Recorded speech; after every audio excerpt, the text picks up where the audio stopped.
ಬೇಲೂರು ನಗರದ ಐತಿಹಾಸಿಕ ಶ್ರೀ ಚೆನ್ನಕೇಶವ ಸ್ವಾಮಿ ದೇವಾಲಯದಲ್ಲಿ ಜಾತ್ರಾ ಮಹೋತ್ಸವ ಮತ್ತು ಬ್ರಹ್ಮರಥೋತ್ಸವದ ಅಂಗವಾಗಿ 7ನೇ ದಿನ ದಿವ್ಯ ಹನುಮಂತೋತ್ಸವ ವಿಜೃಂಭಣೆಯಿಂದ ನಡೆಯಿತು.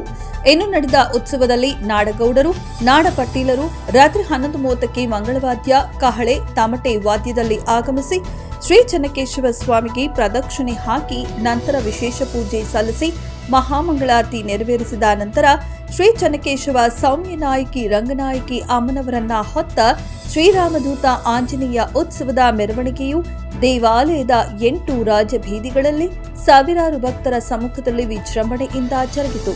ಜಾತ್ರಾ ಮಹೋತ್ಸವದ ಅಂಗವಾಗಿ ತಾಲೂಕು ಆಡಳಿತದಿಂದ ಸಾಂಸ್ಕೃತಿಕ ಭಾವಗೀತೆ ಕಾರ್ಯಕ್ರಮವನ್ನ ದೇವಸ್ಥಾನದ ಮುಂಭಾಗ ಏರ್ಪಡಿಸಲಾಯಿತು.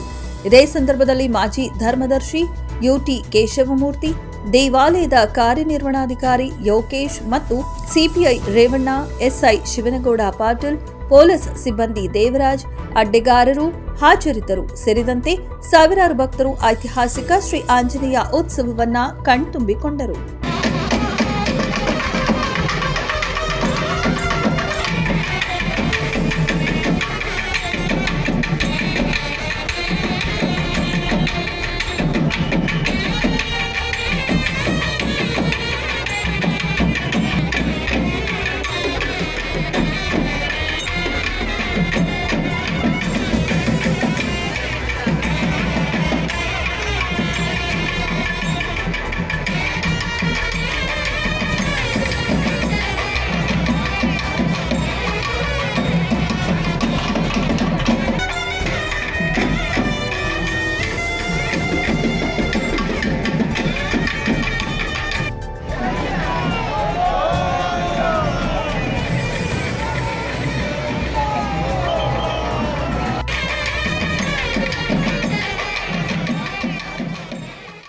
ಮೆಂಡು ನ್ಯೂಸ್ ನೆಟ್ವರ್ಕ್, ಸತ್ಯದ ಕನ್ನಡಿ.